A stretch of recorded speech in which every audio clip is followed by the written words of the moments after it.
Hello guys, it's Christian from Emotions in Wine. Today is the Easter ships, so if you missed, please link is below in the description for Easter tips, where there are more info about wines and regions, even if still talkative like today. So this kind of tasting is more casual, less information, standing. And in this case, I did this way. I did next day, so not during the tasting, drinking the wine for Easter with the lamb, but next day, because both two wines I opened, Dingač, so from Croatia, from Dalmatia, Grande Madirazza, Dingač, Riserva 2012, and Brunello di Montalcino, Fattoi 2015. So they were very shy, even if I opened them in advance. And in this kind of tasting, I prefer to give more what I already discovered, not just live, because live is very slow, especially with this kind of wines. But they were very shy even after a few hours. Yesterday evening, they showed more, especially the Brunello. So now I will talk about both. And retasting today, because today I didn't taste yet. It's still about half bottle. So we'll just finish the tasting with you live, adding up all the other information. More interesting this way, I would say, to make it quite simple and not that long. So let's start.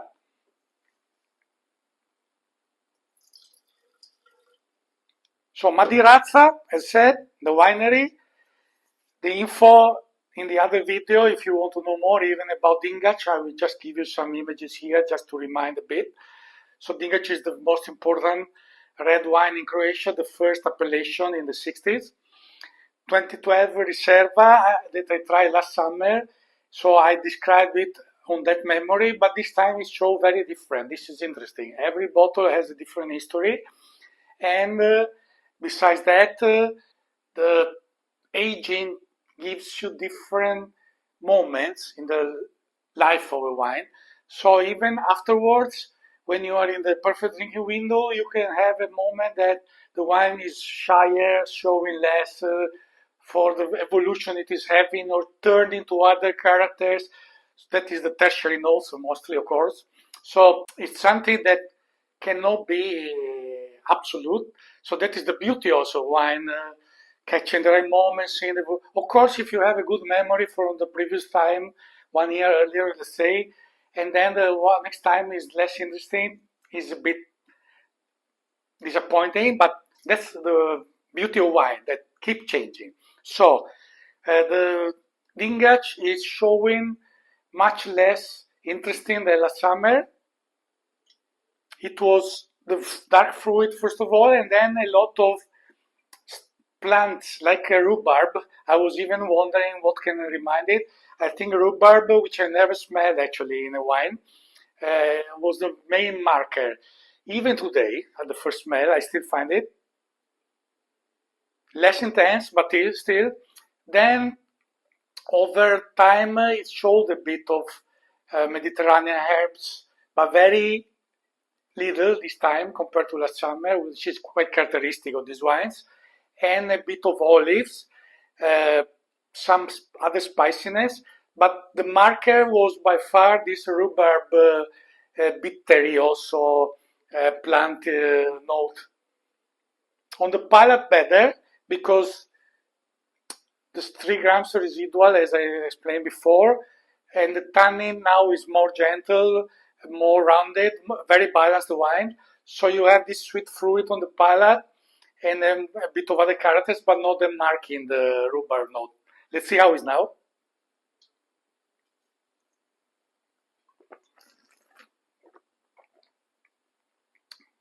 The color, I forgot, is still very ruby, so the wine is still very alive. The acidity is still good. The tannin now is more gentle than last year, but acidity is still good, so can still age well. The color is showing it, still good aging potential. And still, this sweet fruit is the main character on the palate, with the mineral backbone due to the soils, and a bit of spicy and herbal. Here you don't, even yesterday was more on the nose that like rhubarb bittery note, while on the palate little, mostly the sweet fruit and some the mineral, the touch of spicy, bit of herbal. Olives are coming out again, but even today, the first impact is that note.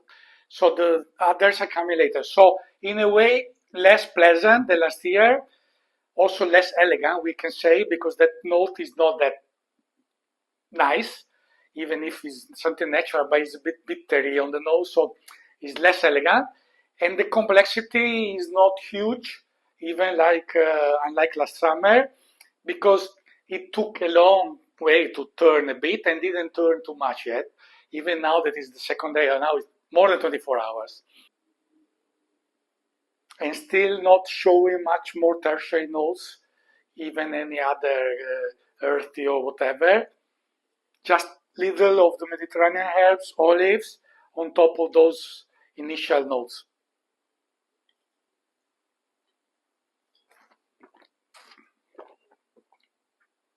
So still a wine with great aging potential. Very nice, well balanced now. Perfect match with the lamb. Yeah, a bit disappointing. I found it more interesting last summer and even a bit more complex. So presumably this window is not the best for it to express. But still a great wine, especially considering the value, because this is about 30 euros in Croatia, so very reasonable price. Yeah, now some more herbs and olive, but still medium complexity, not huge complexity. So not outstanding, but still a very nice one. So now we move to the Brunello Fattoi 2015, which was 15 and 16, the two best vintages by far in this century.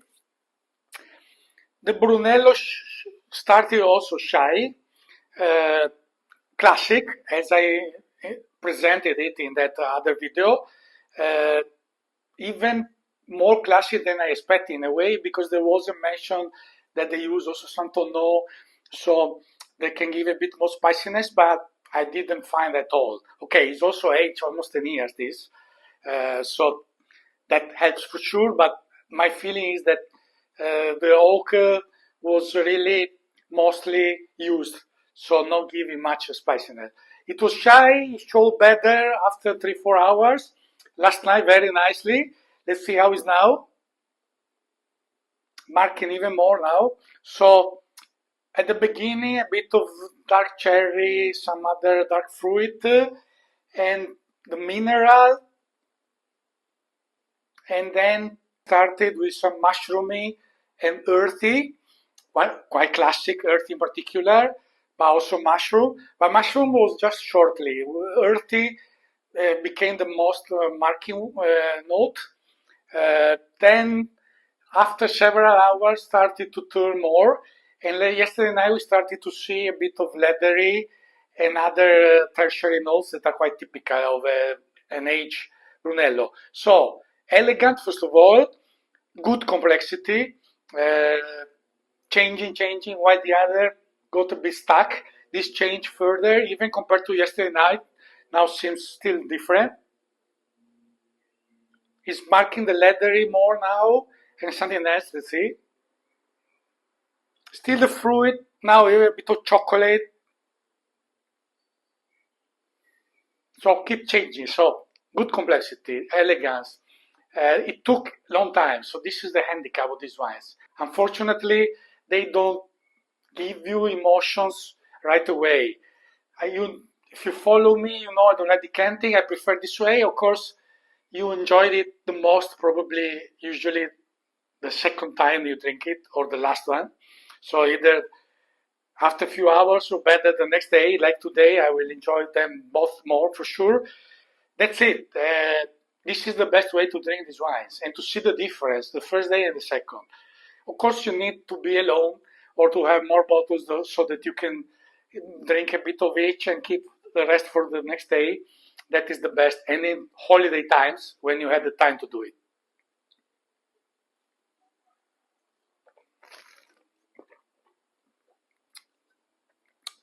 I didn't say anything about the palace yet. tannin still quite firm. It's balanced. It's in drinking window. It's still ruby, lighter than the other, with the touch of Garnet on the rim, but just a touch. So even here, great aging potential. But now is quite balanced. Still with the tannin remarkable. This for sure needs more food than the other, but the other is also 3 years older.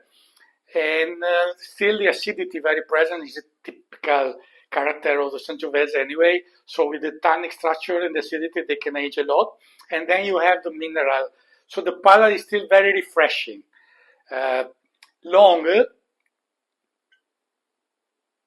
still with more fruit notes on palate.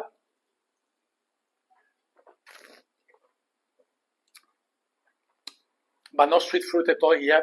It's quite dry fruit because of the acidity, minerality, and tannin still present. So it's balanced, but still on that side of the wine. So this needs absolutely food and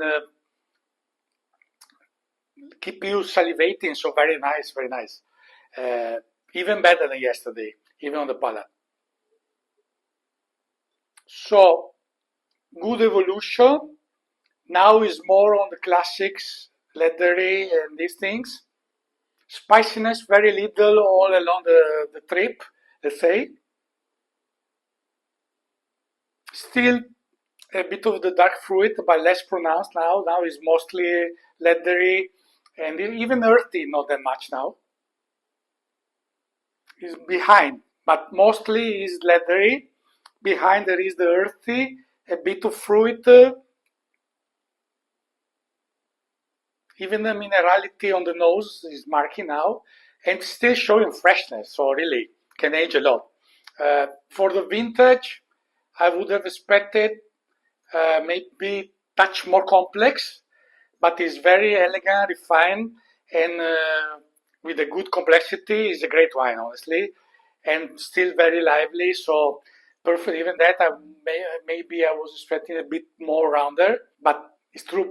Top vintage, so the aging potential is much longer than a regular vintage.